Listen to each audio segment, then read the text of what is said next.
Right. Yeah. Okay, I want to get started. Thank you all for coming. Louise Hyder-Darlington, welcome home. Welcome back to HACC. On behalf of Dr. Ski and the entire college family, thank you for being here and all that you did. Dr. Ski is with the governor this morning, so he extends his regrets. He did tell me to say he's over the moon with your accomplishments, so he's very proud of you. My name is Ken Scherf. Those of you who don't know me, I'm currently the interim vice president of the Harrisburg campus of HACC. We're just thrilled with the accomplishment that you did swimming the English Channel. We were talking earlier, she was in the water this time last Tuesday. So it's a little different setting for you, probably a little calmer, and a little more relaxing. But more importantly, she did this event for two reasons. One, for a personal challenge, but two, to raise money for students. Many of you are aware we have the HACC Student Assistance Fund, and it's designed to raise money for students who have a financial need or a financial challenge or burden that was unanticipated. And she took on a tremendous challenge going to England and swimming the English Channel to raise money.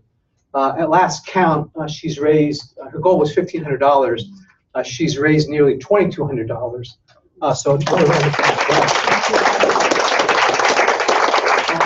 Those of you who still want to give, I believe it's open to August 14th.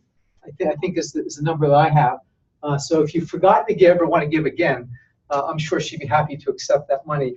But again, it's there to help students, which is what we're all about. It helps the students at all 5 campuses, including our virtual campus. So it's a very high priority program for the college. So if you come forward for a second. Okay. So you're really the star of the show today. Oh my college goodness. has a thank you note. Oh, a thank you gift. So there's a card and some gifts inside that you can open later. Oh. You don't have to open right now. Oh. unless you want to. Oh, do you want me to? Oh, sure. I love it. It's a sweatshirt. Oh my gosh. I love it. Oh my gosh. Cold water swimmers love warm clothes. Oh, thank you. Oh, I love it. It's her color. She loves it. And it's the color of our boat. Take a little harder. I think there's something else in here. Oh no. Are you serious? Oh my gosh. I didn't expect this. Oh, that's lovely. For my warm feet. Your cold morning swim. Yes. Thank you. Thank you. Thank you so much, Ken. Thank you. What we'd like to do is to hear her story, since she's the star of the show. Then when she's done, I'll moderate a question and answer session, and then we have some folks who are online listening, we believe. So we'll take questions. So I'm going to turn it over to you. Okay. And you can tell your story. Very good. Thank you, Ken. Thank you. Thank you, everyone, for coming today. It's nice to see you all. I think, if I understand, I have about 15 minutes to share my story thereabout. And I have to tell you that we did actually swim from a pink boat. The boat is the only pink boat in Dover. Our captain, Neil Streeter, is a bit of a pirate. Dover is a working class town in the County Kent in England. If you haven't, it was my first time to England. So in County Kent. And so the people work really hard. The boaters are fishermen, the captains are fishermen, and during the summer, the swim season, they take their boats out. And Captain Streeter is a bit of a pirate. That's his MO, as it were, in Dover. But he painted his boat pink because one of his crew is a breast cancer survivor, and they raise money. And he hates the color pink. And the boat literally is this color. So for all of my swims, I was looking at a pink boat in the English Channel. So thank you for the pink. I appreciate it. That means a lot to me. So it's a pleasure. And I first want to thank everyone that's contributed to the GoFundMe page. That's magnificent. And those who are going to contribute, thank you. It means a lot. A little bit about my story. I've worked here at HACC since 2016. I've been swimming, open water swimming, since about 2015. I started, or 2014, thereabouts. And my story is one of just chance. I started as a runner. I was a woman who was approaching middle age and really didn't have a whole lot of goals, but I was a runner. And I also swam during my work lunch hour. as a stress release. And I wasn't a trained competitive swimmer, so when you look at me, you're not looking at an Olympic athlete or a high school athlete. I am exactly like you. I'm no different than you. It's just something that I found that I really love. So I started swimming, and as a stress release on my lunch hour. So other people would go off to lunch, and I would go to the pool and just swim. I didn't know how far I was swimming. I didn't know if I was swimming well, but I just swam, and I found that I loved it. It really touched something in me on a very elemental level. I've since found out that I love the water. I'm not afraid of the water. I'm afraid of certain things. I'm not careless. I'm cautious, and I'm well trained, but I love the water. And then a friend of mine who knew that I was running and swimming on my lunch hour said, you know, you can swim around the Statue of Liberty. This was actually in 2013. That was my first open water swim. I didn't know anything about open water. I didn't know anything about swimming around the Statue of Liberty. I didn't know if I could do it or if I couldn't, but I did it. I found out what it took. And then I started training. I trained my husband. He saw how joyous I was when I got out at the base of that statue and was squealing with joy. And he said, can you help me do that? And I said, I can. And I since trained him. He was on our relay team. So that's how I came to open water. It was simply by chance. I didn't set out to become an Olympic open water swimmer. But a funny thing happened after I came out of the water at the base of the Statue of Liberty. I had 3 goals that night. I wanted to finish, I wanted to have fun, and I wanted to stop at the feet of the Statue of Liberty and just look up at it. And I did that. Very simple goals. I didn't need to be fast. I didn't need to be first. That's all I did. And when I came out, I just was squealing with joy. And the first thought that popped into my head was, I wonder if I could swim the English Channel. And that was in 2013. And I hadn't realized it, but that connected the dots because as a child, working in a library, I've always loved books and reading adventure stories. I like nonfiction, and it suddenly clicked. That's why I loved reading the books about the Everest climbers and the explorers, people that went out and did amazing things. It was always a great adventure to me. And the English Channel popped into my mind that night.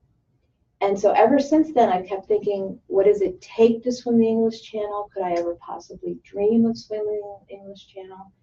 And so that was the little seed that was planted that night when I finished the Statue of Liberty swim. And what I've done is progressively challenged myself and tried different swims. I've swum in rivers, other channels. I've done the Catalina Channel crossing.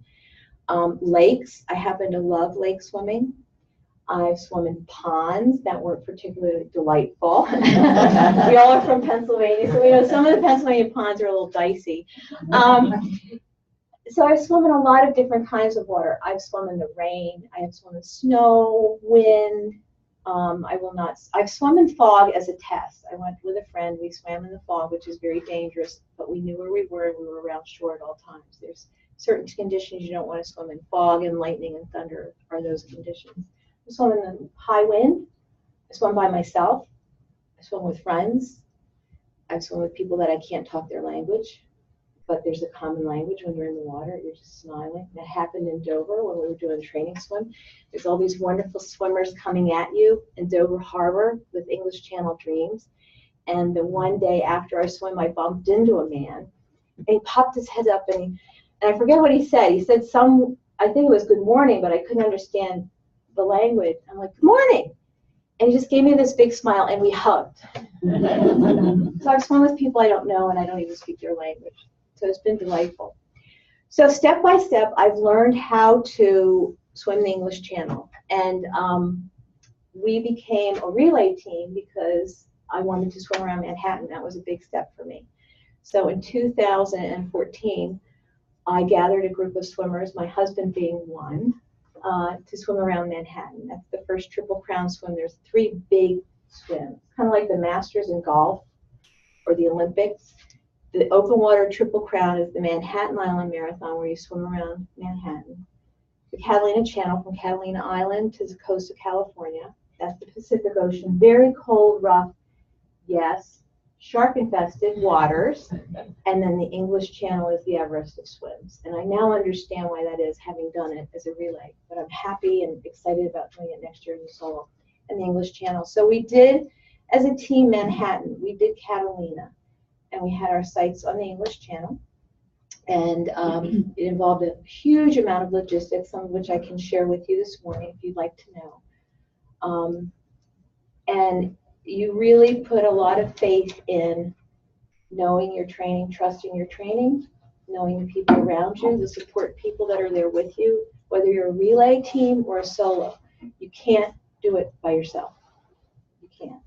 Even the very first man who did it, Matthew Webb, who swam at breaststroke, had support.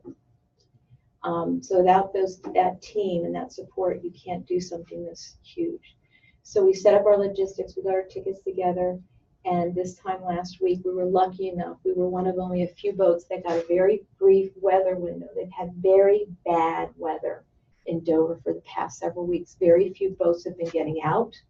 We were lucky to get out, and it was because we told our pirate captain, my husband was our team captain, and we came back from dinner Monday night, and we were hoping we would get to go. It had been pouring down rain, but the winds were so high, and you would look out to Dover Harbor, and you would just see whitecaps in the channel, which is the major shipping lane of the world, one of the heaviest traffic shipping lanes.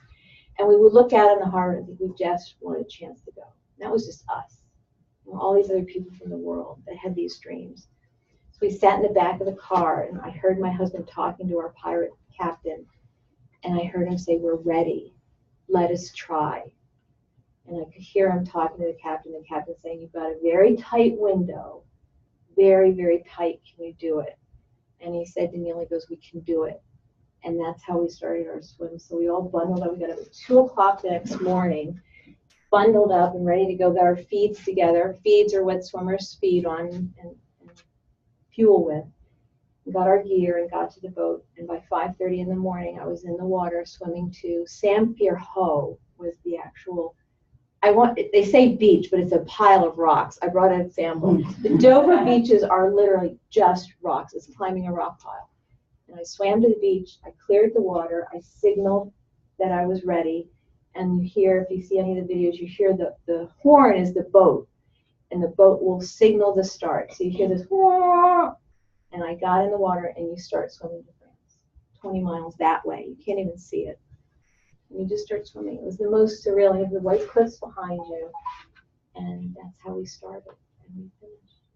So that's a little bit about my story. There's a whole lot about it, but that's kind of what I want to frame it around. So I think we're going to open it up to questions and answers that are more specific to what you might like to know about. If there are questions, just please raise your hand, and I'll call on you. And if you could give us your name before you ask the question. So any questions? Anyone in the audience? Hi, Kelly Swanson. Congratulations. Thank you. How many people were on your team? 6 people. And the English Channel, the way English Channel swimming rules are very strict, hard and fast. In fact, that's the rules that govern all channel swimming. So if you ever start to follow open water swimmers, channel swimmers, and they'll say they're following channel rules, it's the English Channel rules. And the very first agency was the Channel Swimming Association. So you follow their rules, and if you don't follow their rules, you're disqualified. And in fact, there are certain rules that if you don't follow them, you're banned from swim. You can try to swim it by yourself, but you won't be certified. One of them is if you disagree, if you argue with your boat captain at any point in the time. So we might have been swimming, and the boat captain would have said, "Don't like how you're swimming, swim's over." You're out, you're done. You can't argue, because if you want another try, you're going to listen to him. So with swimming the English Channel, the channel rules are you could have anywhere from 2 to 6 people. So you can do a relay with 2 people, 3, 4, 5, or 6. Our team was 6. Amy Brown, Chief HR Officer. How did you decide which team member, the order of the team? That's a really good question. So I mentioned my husband is part of our team, and I like to think, that old cliche, behind every man is a good woman. And that came to really help us in Dover. Every swim is so significantly different, and we learned that so tremendously in Dover. It's so different from Manhattan. It's so different from Catalina. I was captain of the Manhattan team, and our Irish swimmer was the captain of the Catalina team. Hugh was the captain of our Channel team. And one thing I've learned about myself, other than that I'm fairly good at open water swimming, is that I'm great at logistics. And so I sat down with Hugh. Hugh is great at being a big guy, which served us well in Dover, because again, it's a working class town, and they do have people show up that are kind of like, hi, I want to swim the English Channel, and they'll put the money down, and they'll have their crew, and maybe they haven't trained quite right. The pilots are they're getting very particular, and they don't want you to waste your time. They don't want to waste their own time, because there's only so many slots there's only so many swimmers they can take out in a season, and then it's done. So they want the real deal, and they don't pull any punches in Dover. I mean, they talk to you like they mean business, and they don't waste time. So again, our captain was a pirate. He really was a riot, and he deferred to the men. It was obvious. We had 3 male swimmers, 3 female swimmers. The 3 female happened to be the fastest in our team. But you wouldn't know it. To see Neil, he always was going through the men, and we'd have these 3 women over here, you know. So Hugh was really good at being a big, strong guy and convincing our captain to go. And these are part of logistics. I had sat down with Hugh about a week prior, and really we're thinking logistics-wise, because you have to gauge the pace of the swimmer, the tides, the time you think it will take you, and the distance that you're covering. The English Channel is separated into swim zones. You have English inshore waters, which last for about the first 5 miles. Then you go into the separation zone, which is international water, which is where all of a sudden you'll see these huge freighters and steamers, and they don't stop for you. You wouldn't even be a speed bump under one of these things. And so that's the international water. The water gets very deep. You can feel it when you're swimming. You can feel the depth of the water. It sounds kind of weird, but you can feel the vastness of what's underneath you. That's where the jellyfish will pop up, because these ferries and steamers, they dig up cold water with their huge propellers. So you might be swimming in 64-degree water, and all of a sudden you hit this zone, which was my second swim was entirely in the separation zone. It's maybe 60 to 59 degrees. There's a 5-degree difference. And then you'll go into French intercoastal waters. And suddenly all the chitter-chatter you hear on the radio goes from English to French. It's very interesting. So those are part of logistics. So I actually sat down with you and came up with the rotation, and it was great. Because I don't know I think some of you saw our track. The track of the English Channel usually looks like an S because of the tidal changes. Ours was a straight shot across into the separation zone, and then we had that little hook because of the tide. So we had a beautiful track. So you were in the water multiple times? I was in 3 times. Yeah. Three and a bit, they'd say in England. 3 and a bit, because I started the swim. So the boat can't go all the way into the shore because it's very, very shallow. So he's about maybe 500 yards from the shore. So we'll say, okay, first swimmer in, and the observer will, she goes over the guidelines with you, and she'll look you right in the eye. She'll say, this is what you're going to do, swimmer, and she'll tell you, blah, blah, blah, and you've got to mean business. She goes, you ready? I'm like, ready. When she tells you to jump, you jump. You don't stand there and go, oh my God, you jump. Because that's your job. Everyone has a job on the boat, so you jump. So in that one video, you'll see I jump right in and I turn immediately to the shore, and you start beelining. So I swam very fast in because the tide was already pulling me out. So you swim really fast in. You must clear the water, meaning there's no water at your feet. None. Not even little splashy, trickly things. And then you signal you're done, and then you go. So I count that bit. Then I had to go back. My hour started, and I had to swim out, but I'd already done that little bit. So 3 hours and a bit. Yeah. Louise, congratulations. Yes. Thank you. What is the prerequisites for becoming a swimmer of your nature, and what was the experience level of your team? Was there young swimmers and maybe average and experienced swimmers? That's a very, very good question. Anyone wanting to do, especially the English Channel, I would say you must be experienced. You must be experienced. And you don't need to be old. The youngest, I think, has been, I'd have to look at the records. I know there's been 16-year-olds, but they're very well qualified. They're very well experienced. Our particular team, my husband and I were the oldest. I'm 50. I'll be 57 next week. or next month. Hugh's 61. And then we had a 40, a 50, a 52. So we were all very mature swimmers, which I think adds a certain aspect to the swim. You meet a lot of accomplished, amazingly accomplished swimmers that I have complete respect for. You'll sit in a pub and all of a sudden someone will walk by, and this is the love of social media. This is great. It's brought us together. And I'll recognize someone. Jackie Coble came in. She holds the record for the longest swim, 29 hours in the water. She would not give up. She would not give up. An amazing woman, 62 years old. She comes into the pub, I'm like, Jackie. And so you have these amazing accomplishments. To a person, the number one thing you must train for in the English Channel is this. It's this. They seem strong men. Indeed, I saw really strong guys, New Zealand, Cape Town, guys that swim with sharks every day. And they won't make it. It's this. Because it's going to happen at some point. You're swimming 18 hours as a solo or even as a relay person, and you're going to think, why am I doing this? The boat's going to hit me. I'm going to get stung. I'm going to get eaten by a shark. The water's too deep. Is the tide taking me out? Is that cloud a rain cloud? Is the boat going to chop me up? There's all these self-doubts. And so I think maturity helps in a small part with that. But our accomplishments, we were all very well trained in other long-distance swims, in other challenging swims, swimming in the rain, swimming in the wind. Cold water swimming is a must.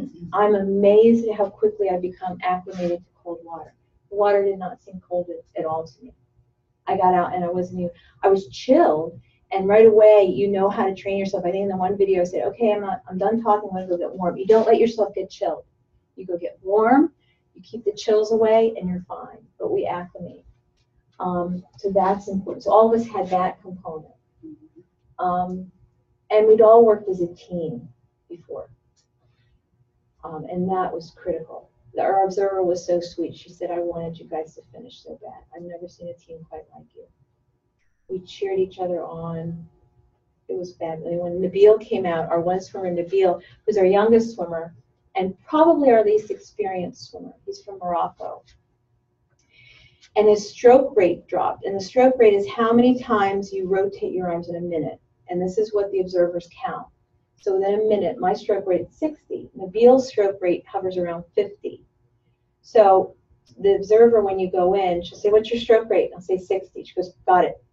And she knows, if anything, if you drop below 60, there's something. Are you getting cold? Are you getting tired? Did something happen? They monitor it. So she came to us and she goes, Nabil's stroke rate just dropped 5 beats. Check out what's happening. He got stung by a jellyfish. So he got scared. And so sure enough, but we shouted to him, okay, you're all right, keep going, Nabil. And he kept going, but he got on the boat, and you can see in his eyes, he goes, I got stung, and he was shivering.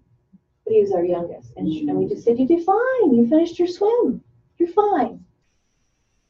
So yeah, a lot of different variables. Yeah.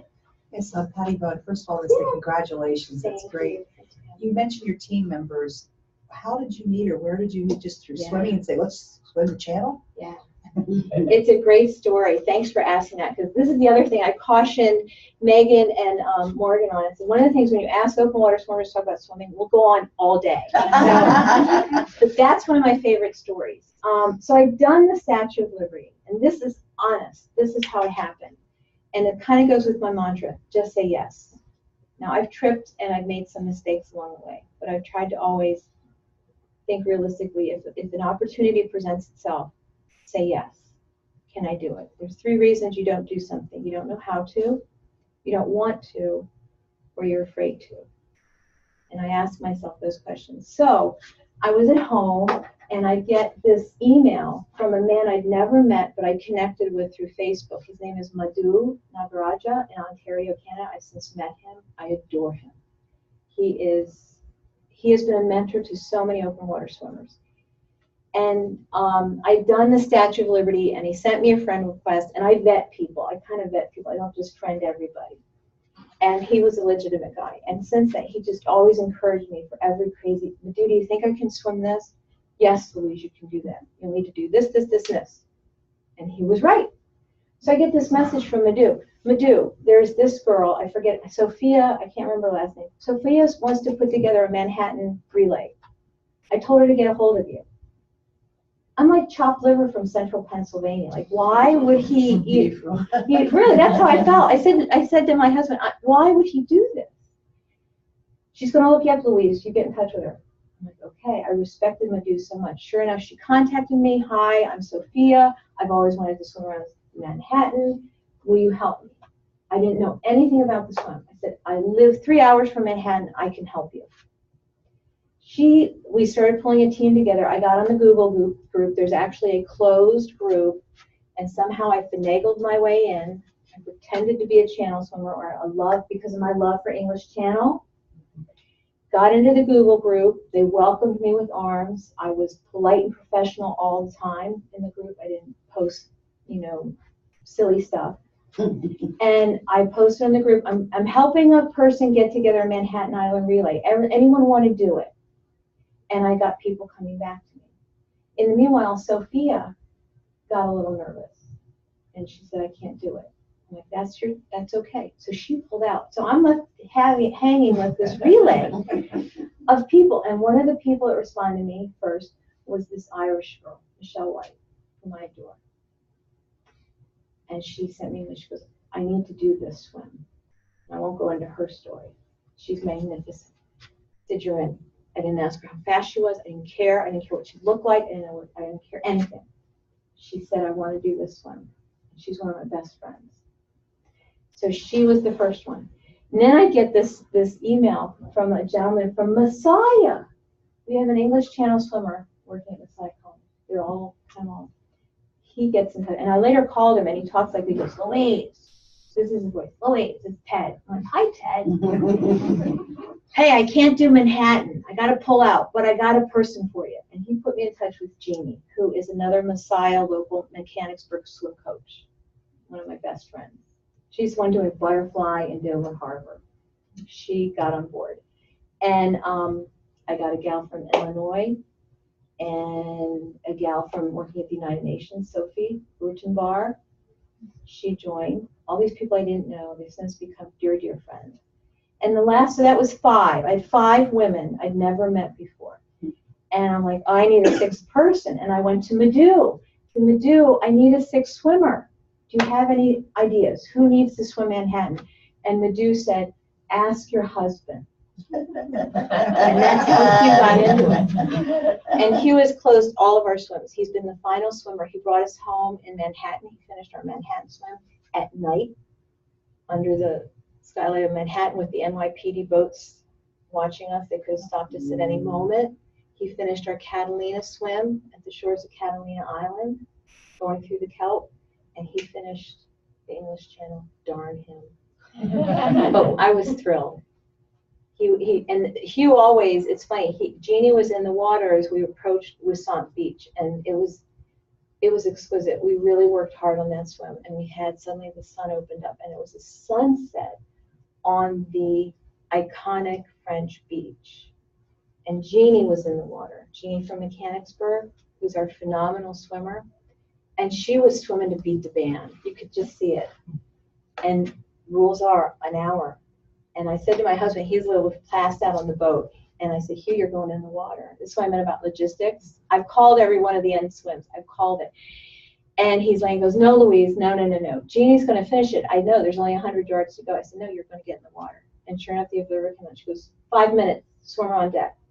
And he had to put a suit on, and he finished us to the South Beach. But that's how I met, just by saying yes. And they're my dearest friends now. So why did you decide to raise money for HACC? Remember I talked about this, and I think it happens so much in life. We talk ourselves out of doing everything. At least that's the way I am. And I have found in swimming, because it's hard. It's really hard. It's very solitary. You're sensory deprived. You can't see quite right. You can't hear. You can't smell. You can't taste. You taste salt water. The people you know and love and trust are on a boat over there, and you can't reach them. And yeah, it's deep, and there might be something in the water, but you're loving it anyway. So you have to get outside of yourself, because this is what's going to defeat you. And the thing that's helped me is then I start thinking outside of myself. I start thinking of other people. The first thing I usually think is, how lucky are you? How lucky are you? When I was going through that deep separation zone and I hit that wall of water, it just hits you. And the first feeling is like, can I do this? I can't let my team down. And then doubts come. And then you stop, how lucky am I? Think of other people that aren't doing this. And so it just made sense. I like to raise funds for swims that I do. I've raised funds for other groups and causes. And it's always just been wonderful, a wonderful experience. And I've had feedback from some of the causes and the people that I've helped. And so it just made sense. And I see the students coming onto this campus, I know how hard it is for them. Not all of them, but I know how hard. And this can really get to you. So if my little Swimming in English channel can raise money so that one class is paid for, and so through the good folks at OCA, because I just put it out there, hey, I'm doing this crazy, wacky thing. Do you think it could help HACC in any way?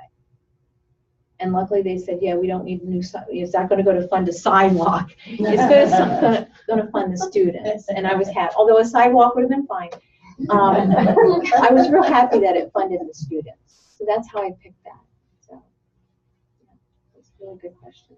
Has your team suffered any major injuries for the past 3 or 4? No, and it was all your prayers, because I felt that. I mean, seriously, this was so we did the jellyfish thing, which Nabil needed that jellyfish thing. I really look at things like there's a reason for everything, because that got him over. His second swim was magnificent. His first swim, we could see he was just not himself. You can see when a swimmer is relaxed in the water. His second swim, he was unstoppable. He'd been stung by a jellyfish and he was fine. You know? Yeah, so we didn't have any other problems. And it was through we felt everybody around us. Jeannie told us we're going out the morning of our swim. So it's 3 a.m. So there was like so it was like 10 p.m. and everybody was kind of waiting to hear when we were going.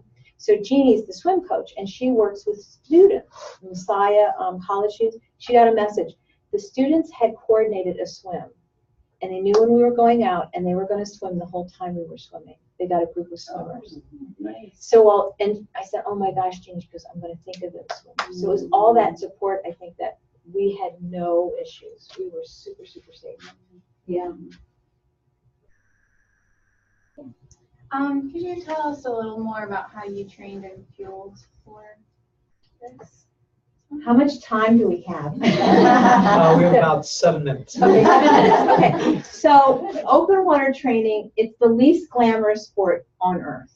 The least. I mean, on this boat, this pirate ship, as it were, it's not set up. The bathroom was about this big. The boat's rocking because we had these huge swells. So the girls had to change in there. You know, it's crazy. It's very unglamorous. Training-wise, there's the main components of open water training is getting out into open water, getting out of the pool. You got to get out of the pool. So find your open water. I happen to swim at Marsh Creek, Blue Marsh Lake in Pennsylvania. Those are real close to me, besides just pool training. Lots and lots of laps. Lots and lots of laps. You add some speed in there as well, so that if somebody says to you, oh, the tide's changing, you've got 30 minutes to swim a mile. You can sprint, even if you've been swimming for 18 hours. So you do a lot of interval training. So I might swim for 3 hours, and then suddenly I'll say, okay, next 30 minutes is hard and fast. So you do that. You train in all conditions. I have swum at night. We've gone out, and said, okay, it's night swim, and even if it's 50 degrees outside and it's windy, you're getting in that water, because that's part of it too. That's training this. If it's raining, snowing, cold water, I've gotten more and more acclimated to cold water. Now I don't mind it. The coldest water I've been in is 30 degrees. That was in Vermont last March with a wind chill of -27. The water was warmer than the wind. We were standing there and we were cutting, it was in ice, and it's wood platforms because metal would freeze. And we couldn't wait to get in the water because we were freezing in the air. And the water was warmer. Get that. That was crazy. And the water was turning to ice. So that's really important. So a lot of long swims, a lot of interval training and speed, strength, which is really important, building strength. I now know, coming back from having done the channel, and I'm going to be doing it solo next year, I need to build strength and this. Just really get this in your head. Our observer said, she goes, you don't get it yet. You haven't processed it yet. The observer was our official observer, and she said, it hasn't hit you yet, but what you've done goes into the history books. Less people have swum the English Channel than have climbed Mount Everest. It's an amazing to be that long in cold, deep water. In the dark, or in the sun, or in the rain, is hard. So you've got to train this. So I know I have to really work on this and strength. Fueling, open water swimmers fuel on anything. Jeannie, the Mechanicsburg swim coach, she did stage 6 on the Hudson River. We did that last year together. It's a 15-mile swim between the Tappan Zee and the George Washington. And her final feed, which was like her happy feed, because you finally finished the swim, was a fluffernutter that her kayaker had carried. And by then it was soaked in Hudson River water, but you don't care. There are elite open water swimmers, the fastest open water. Just to give you an example, it took our relay 14 hours, and you saw that nice track. The fastest swimmers, 7 hours. They're amazing. Straight track across. They are phenomenal. You don't waste time feeding. They will grab a cup, throw it in their mouth, and keep swimming. They do not stop. They feed on very high, chemically balanced electrolyte, protein, water, hydration. I mean, they've had it so fine-tuned. I'm not that great. I'm practicing with my feeds. So right now what works really great for me, and in a relay you don't feed. You're not going to feed in an hour. It's a waste of time. Okay, you don't need it. But if I were swimming for a long period of time, water, fig bars, peanut butter works good. I do use goo, coconut water I'm experimenting with my feeds right now. Dunkin' Donuts coffee is great. Really, really great.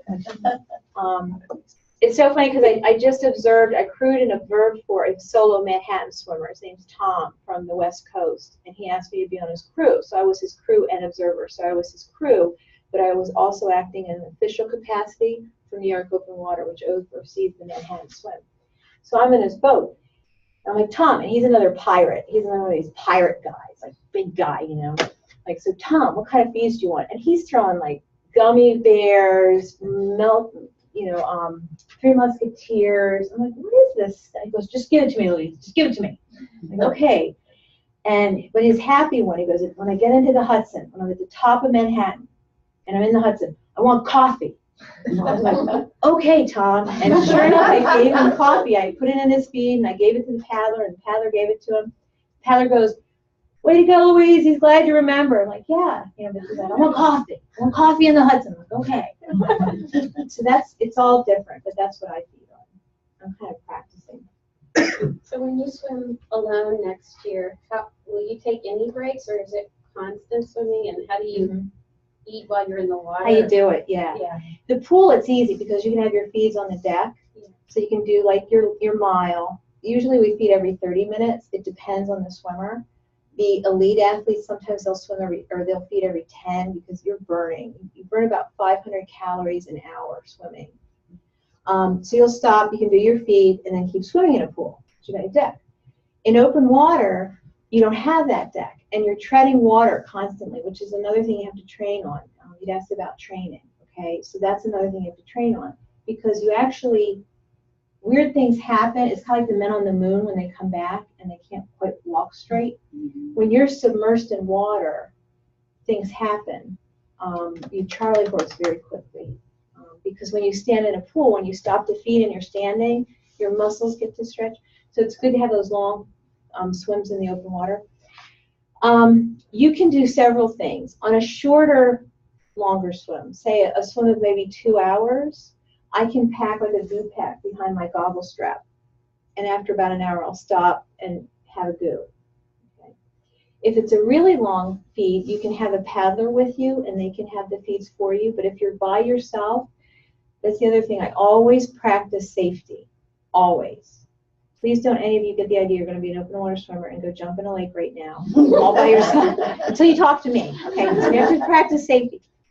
There's such a thing called a personal flotation device. It goes around your waist and it pulls either like a donut contraption or like an orange bobble thing. So you'll see that in some of the pictures. You'll see these orange things trailing behind the swimmer. It doesn't impede your swimming at all, but it floats. So if you get tired, you can rest on it. You can also put a water bottle in there and your feet. So it's right behind you. So you watch, you check your watch, you stop, you float, tread water, and use your little flotation device, and you can drink and do your feet that way too. Very creative. I've heard a lot. Some people, they tuck things in their pants. I don't like tucking things in my pants, other than rocks. We have time probably for one or two more questions. I have one. Yeah. How do you dodge the freighters in the open international waters? Right. How do you maneuver that? Right. It's all up to your boat. It's all up to a very, very good boat. When I was in Catalina happens at night, and I happened to be in the water, and it was right around the time that we had a jellyfish bloom, so I was battling with jellyfish, and I saw the kayaker going like this to me. So I stopped, and I looked up, and there was one of those huge trans-Pacific freighters. You stop. So you just stop. You can't touch anything, because that would disqualify you. But you tread water until the freighter goes. Most times those freighters are going so much more faster than you think. And then by the time a swimmer gets to them, they've passed. But sometimes you do have to stop. In the English Channel, my job, everyone has a job. This is my other mantra on a boat. Everyone on a boat has a job. Do your job. Don't do somebody else's job. My job as a swimmer was to be ready, get in the water and swim, and to swim off that boat. So not to spend a lot of time looking around. And I happen to like swimming off the bow of the boat. So I would be up at the bow of the boat just following him. And if for some reason he saw a freighter, he would stop and I would just stop. Yeah. You mentioned a couple times different rules, and you did refer to one. What are some other rules for channel swimming? Swimsuits, no wetsuits, and they say costumes. So if you go on, there's two officiating agencies, Channel Swimming Association, which is CSA. That's the oldest agency. And then there's another one, which is a newer one, Channel Swimming and Piloting Federation. So those are the two channel swimming. To officially recognize as a channel swimmer, you have to go with one of those agencies. They separated for political reasons. Okay, so it's just an offshoot. And they have certain pilots. So you have to pick one of those pilots. So you have to contact those pilots and use one of those pilots. So the rules are, and when you read them, they're UK websites. And so they use swim costume instead of swimsuit. Yeah. So you'll say swim costumes must be, they allow you one cap, no two caps, you're cheating. Because it's all about, you're swimming in cold water, people. And so that's it. You must wear the cap. Some swimmers will want to take the cap off because they get so beautifully acclimatized that even 60-degree water is warm for them. One of my best friends, Anthony McCarley, hates wearing a swim cap. He was disqualified in a swim because he got hot and took the cap off. So you're going to wear the cap, one cap, goggles, earplugs, possibly a nose plug. You have to get okay for that. Okay. Your swim costume, and it can't be a tech suit. So for men, it can't be anything below mid-thigh. And for ladies, it can be, I think they allow bikinis. I'm not sure. So that's the number one rule. You cannot have any contact with anything because that's either heat exchange or forward motion. So you're in cold water. It's your job to be in cold water. You're going to get cold. That's the other thing. People think, you swim in cold water, how fast do you have to go to warm up? You don't warm up. You're always cold. You're always cool to the touch. Every once in a while, if you're not acclimatized, you literally start shivering and get hypothermia. But I'm acclimatized enough that I can do a long swim in 60 degrees. Okay.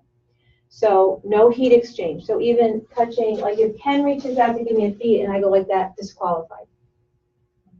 So the feeds are on a pole or a line. That's heat exchange, disqualified.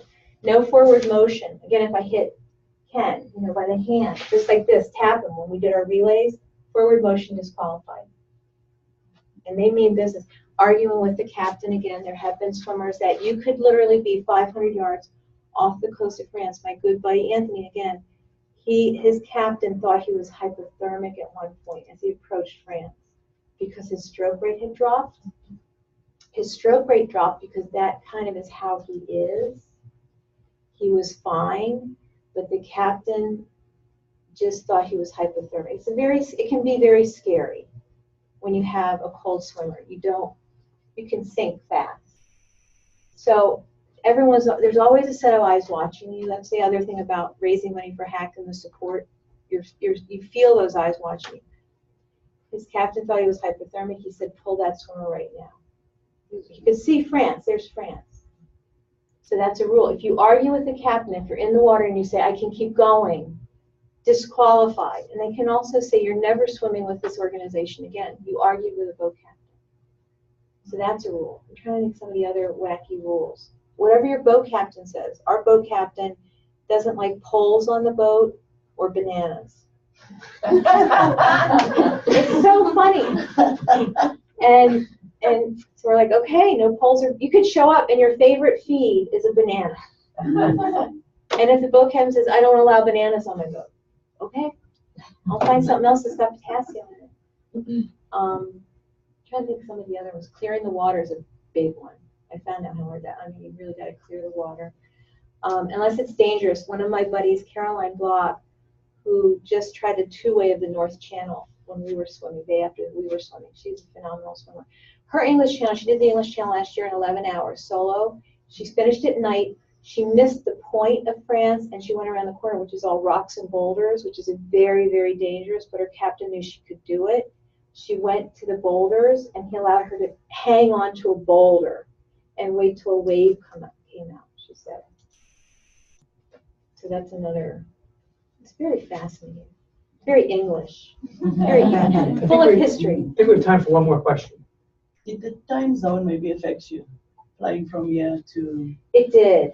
It just got a little wacky, and plus when you're in the separation zone, and we're like, how long is the swim been? Because we had a very small window. I didn't even tell you about. We were tight. We weren't sure we were going to make it. So you're in the separation. I came out of the water in the separation zone. Like, how's our time? Because remember I was telling you, I love logistics. How's our time? Are we going to make France? Because the tides turn every 6 hours. That's life. Tides turn.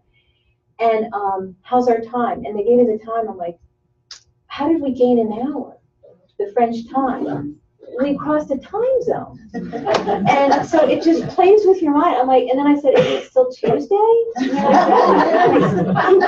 like, how does this, does this whack up, are we swimming into Wednesday now? Or it was so it does, as an international swimmer. And you find very often some of the swimmers will stay for a longer period of time to really get settled.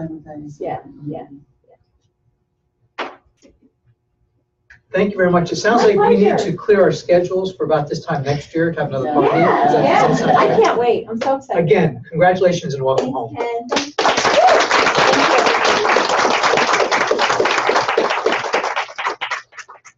Here's light refreshments. Please stay and celebrate with Louise.